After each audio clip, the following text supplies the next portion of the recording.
Hürmetli atalar, analar, bacı ve kardeşler. Bugün kardeşim Fikret'in evinde ziyar akşamıdır. Bugün onların hayatta en sevinçli günleridir. Onun oğlu Ceyhun'un toydu. Ben Allah'tan arzu eləyərdim ki, bütün burada oturan qonaqlarımızın ve bütün Azerbaycan halkının evine, ailesine həmişə belə gözəl, sevinçli günler kısmet eləsin. Hamısının qazancı belə toylara, nişanlara kısmet olsun. Beyimize hayatta uzun ömür, can sağlığı, aile xoşbəxtliyi, oğullu kızlı olmağı, bir yastığa baş koyup güle güle qocalmağını arzu eləyirəm. Arzu eləyirəm ki, heç vaxt hayatta neynim, necəyilgim deməsin. Allah gelen bu vakti kucağında bir uşaq kısmet eləsin. Ne diyeyim, mübarek olsun, gözünüz aydın olsun. Büyük kardeş dedi, kiçiye ihtiyaç yoktu, Allah mübarek eləsin. Oğullu kızlı olsunlar, xoşbəxt olsunlar. Allah xoşbəxt eləsin. Ben bir dənə deyirəm.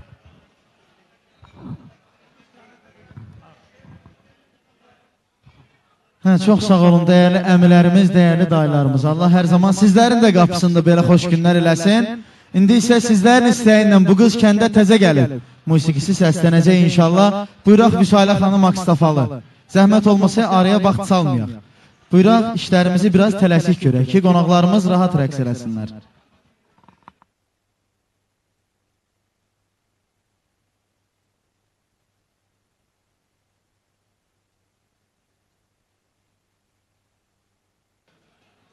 Buyuraq zəhmət olmasa, gözlətməyək qonaqlarımızı.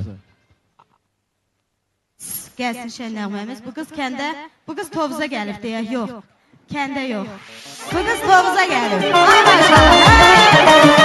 Bu qız kəndə təzə gəlib, nəzərlənib gözə gəlib. Bir adamın sevgisi qapını açıb bizə gəlib. Bu qız kəndə təzə gəlib, nəzərlənib gözə gəlib. Bir adamın sevgisi qapını açıb bizə gəlib. Ay maşallah.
Təbii ki, rəqslərimiz davam edəcək. Əziz xanımlarımız, digər qonaqlarımızı dəvət edək. Ondan sonra təbii ki,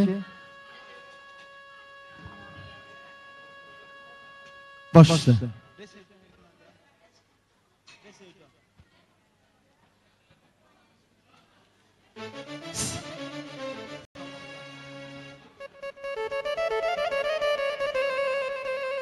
Dağ başında qarımsan, alma heyvanlarımsan. Dağ başında